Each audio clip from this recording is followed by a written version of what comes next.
اب اللہ کے نبی صلی اللہ علیہ وسلم کی نظر پڑے گی فرشتوں کے اوپر، اور اللہ کے نبی صلی اللہ علیہ وسلم فرشتوں سے کہیں گے اے فرشتوں میری امت کو ٹچ مت کرنا۔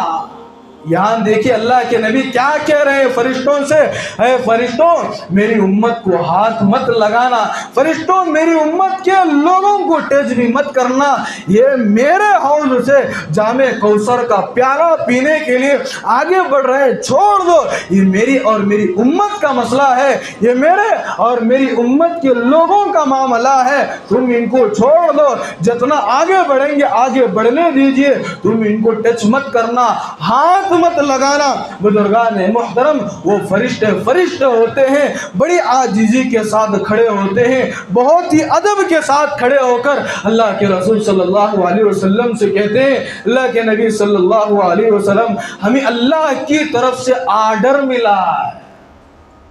فرشتے کیا کہیں اللہ کے طرف سے اللہ کے نبی کو، اے اللہ کے نبی صلی اللہ علیہ وسلم ہم کو اللہ کی طرف سے آرڈر ملا ہے، ہم کو اللہ کی طرف سے حکم دیا گیا ہے، ہم کو اللہ کی طرف سے بھیجا گیا ہے، ہم ایسے ہی آ کر ہم خود ہی سے آپ کی امت کے لوگوں کو یہاں سے اٹھا کر جہنم کی طرف نہیں پھینک رہے، بلکہ اللہ کی طرف سے فیصلہ ہے۔ آگے بڑھ کر فرشتے فرماتے ہیں اللہ کے نبی سے، اللہ کے نبی صلی اللہ علیہ وسلم اللہ کی طرف سے یہ فیصلہ ہے، اللہ کی طرف سے یہ قانون ہے، اللہ کی طرف سے یہ فیصلہ ہو چکا ہے، اللہ کی طرف سے یہ فیصلہ آیا ہوا ہے۔ اللہ فرماتے ہیں اے محمد صلی اللہ علیہ وسلم ان لوگوں کو یہاں سے اٹھانا ہے اور جہنم میں پھینکنا ہے، ان لوگوں کو یہاں سے اٹھانا ہے، ان کو پانی بھی نصیب نہیں ہوگا، یہاں سے اٹھا کر ان ظالموں کو، ان غداروں کو، ان نااہلوں کو